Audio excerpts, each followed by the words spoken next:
Welcome back to small town Alberta, where we're looking for our oddball friend Jimmy at his place of work, the diner where he tries to meet ladies like these and serve cherry coke. There he is.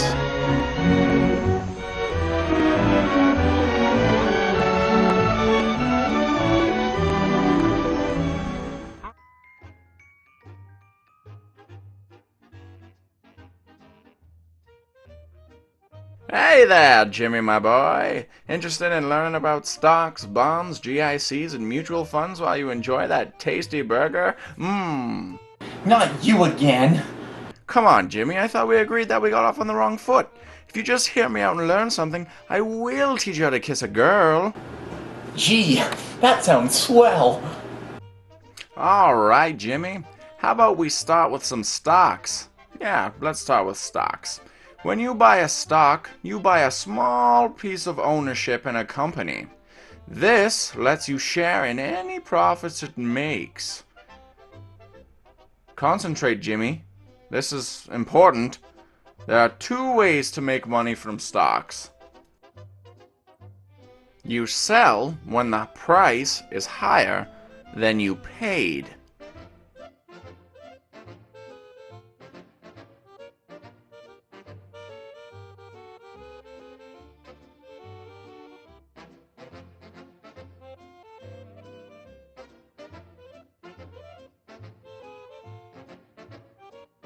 Confused, Jimmy?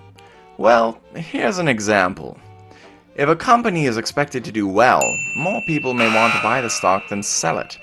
That stock's price will be driven up because people are willing to pay a higher price for it. However, if the company performs poorly, or is expected to, there will probably be a lot of people wanting to sell those shares very quickly. With lots of stock available, but fewer people wanting to buy it, the price will drop. Does that sound good to you, Jimmy? How about this? Just think of the stock market as a giant auction, with people buying and selling ownership in businesses. The price of a stock is determined by whether more people want to buy it or sell it. You can also make money by receiving dividends.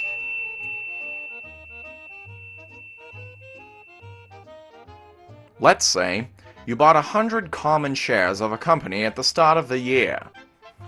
At the end of the year, the company made a profit and pays you a dividend of 25 cents a share. That means you made $25 in dividends that year. Some years you may get a higher dividend, and some years you may get a lower dividend or no dividend at all. Ah, nice one, Jimmy. I'm glad you're catching on. Now, let's talk bonds. You don't know what a bond is, do you, Jimmy? When companies and governments need money, they may offer bonds.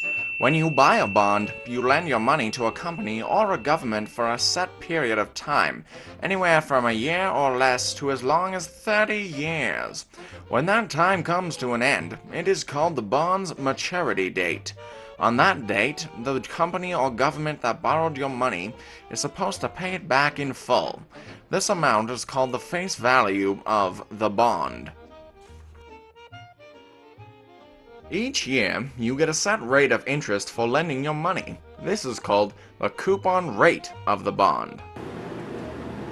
Bond? I once had an idea for a novel about a spy. Super spy named Jimmy Bond.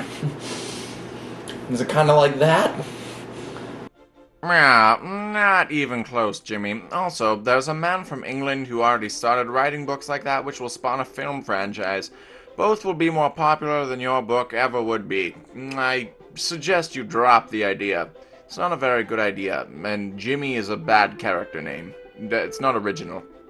Well, I guess I'll just stick with my story about toys that come to life. That also is... never mind, let's move on. Yeah.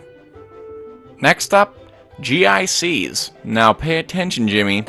And would you please stop slurping?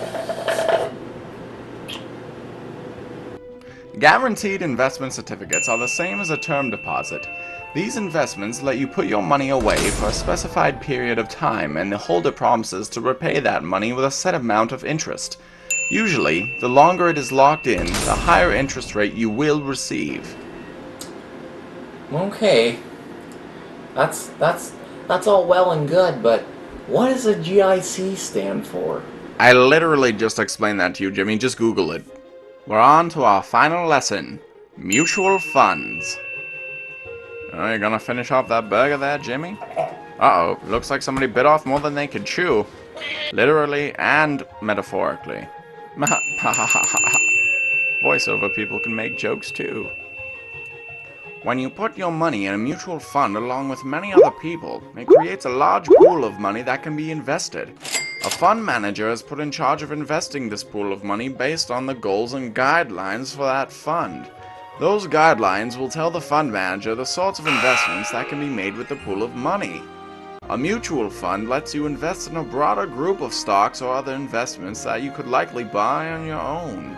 Instead of buying stocks in individual companies, mutual fund investors buy units in the fund.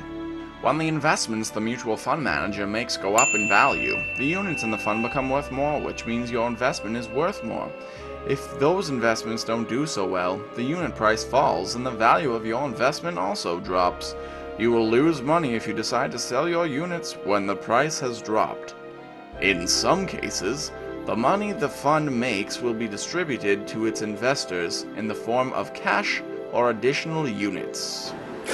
Well, at this job I make 50 cents an hour. Maybe I should save up and buy a unit. Maybe indeed, Jimmy. Maybe indeed. But for now, Jimmy, I should warn you. With any of these investment types, it is important to know how long you can invest your money for, what your goals are, and how much risk are you willing to tolerate.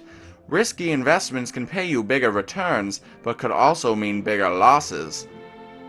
Before investing any money in these types of investment, it would be wise to speak to an investment professional at your local credit union to determine which investment is right for you. Now, I have to go, Jimmy, but thanks again for listening and learning. Better get back to work. Those cherry cokes won't serve themselves.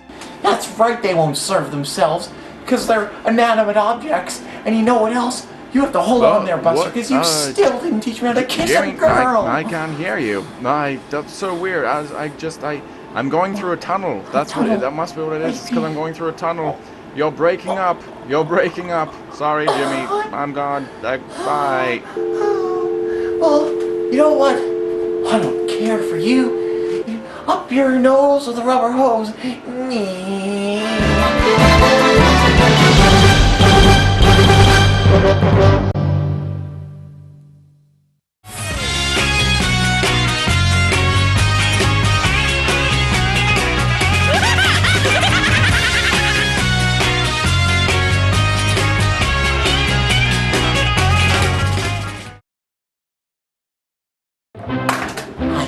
I quit. Mr. Bergevin, I quit.